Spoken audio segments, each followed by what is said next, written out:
Every artist has a certain style that they are known and loved for, hence we can easily tell the difference between the Arctic Monkeys and Kendrick Lamar. They both make music, but use the toolset that their art form gives them, for example notes, chords and instruments, in their very own and recognizable ways. I would argue that they even need a certain style or artistic language in order to become recognizable and find your footing within your artistic niche. Some artists develop their style naturally over time, through try and error or just by drifting towards the genres of the craft that they really like. If you're more like me and want to find your creative language in a bit more organized fashion, or even boost this process, this is the video for you. Welcome back to my YouTube channel. If it's your first time here, my name is Nicholas, and I want to educate people by sharing the knowledge I get through books and life. This will be my first in a series of videos in which I want to focus on a single book, give you a summary of its core ideas, and top it all off with my own personal life experiences as a freelance photographer. So, without further ado, let's jump right into today's video. Our taste makes us who we are. We all have certain art forms that we like, and within these art forms certain subgenres or artists that we especially adore. I believe that art is always a mirror of your soul, and the more true we are to ourselves, the more genuine our art and way of expression becomes. Ironically though, to find yourself and thereby your artistic style, you first have to know other artists and figure out what you like about their work. This is the basic premise of Steal Like an Artist, a book by Austin Kleon, which beautifully lays out this whole process and builds upon the same idea. Austin Kleon got somewhat famous by blacking out parts of newspaper articles and creating poems with the leftover words. Steal Like an Artist then is book 1 of a 3-book series that he has published, covering the workflows, challenges and advantages of being an artist. To steal like an artist then, in very practical terms, means first and foremost to collect all the stuff that you like. This can be in a folder on your computer, a pinboard with pin photographs, or whatever makes most sense to your concrete artistic niche. The process of archiving what inspires you is so important because you are only as good as the people and influences you surround yourself with. He writes, "You are in fact a mashup of what you choose to let into your life. You are a sum of your influences." Maybe you've heard before that your character and beliefs are heavily influenced by the 5 people in your life closest to you. He even makes the point that, statistically speaking, your income is oftentimes close to the average of that of your 5 closest friends.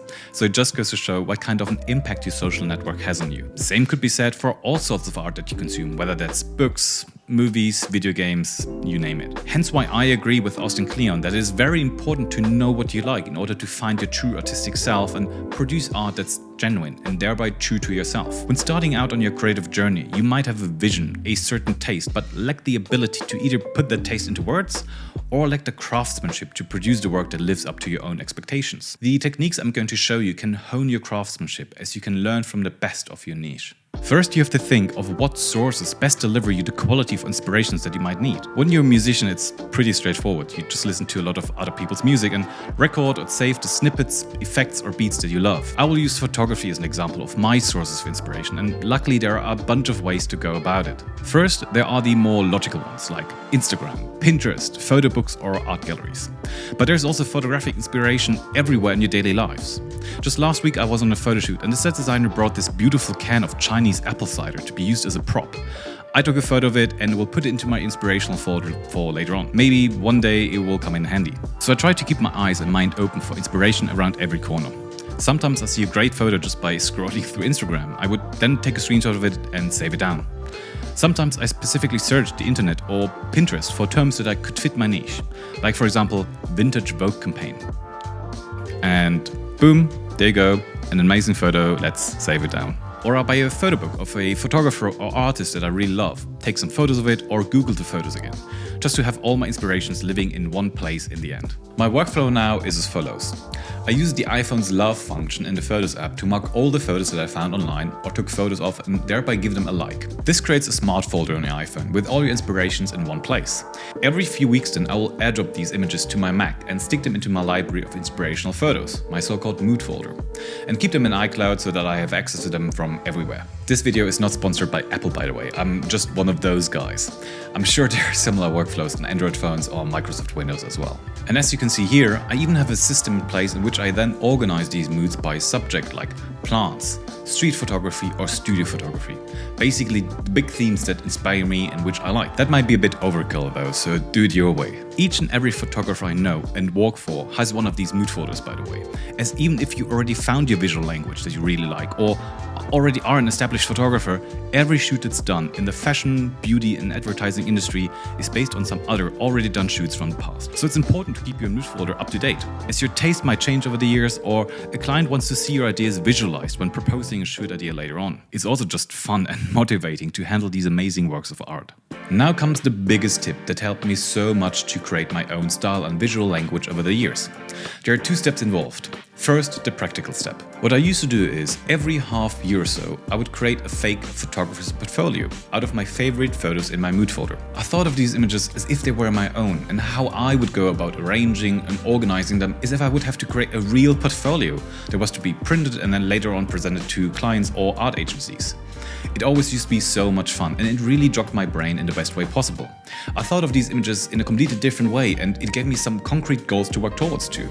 I never published any of these, of course, as you are handling other people's work, but it's an amazing exercise to define and nail down what you love. In the second, more theoretical step then, I wanted to write down what it is you love about these images.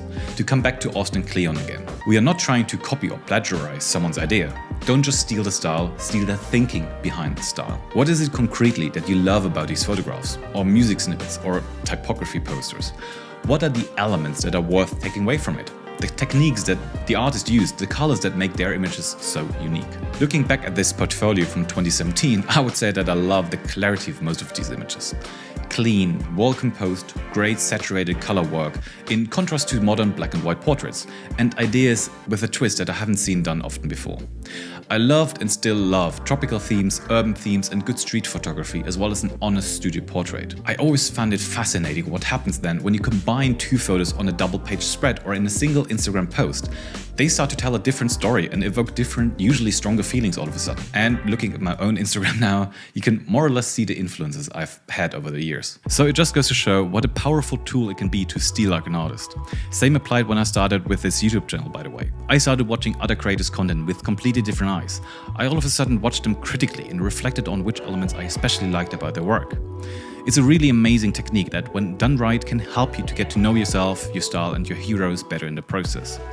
Done right in this case means when your work doesn't just look or sound like that of your heroes, but you start to see and think like your heroes. Thank you and see you next time. Ciao.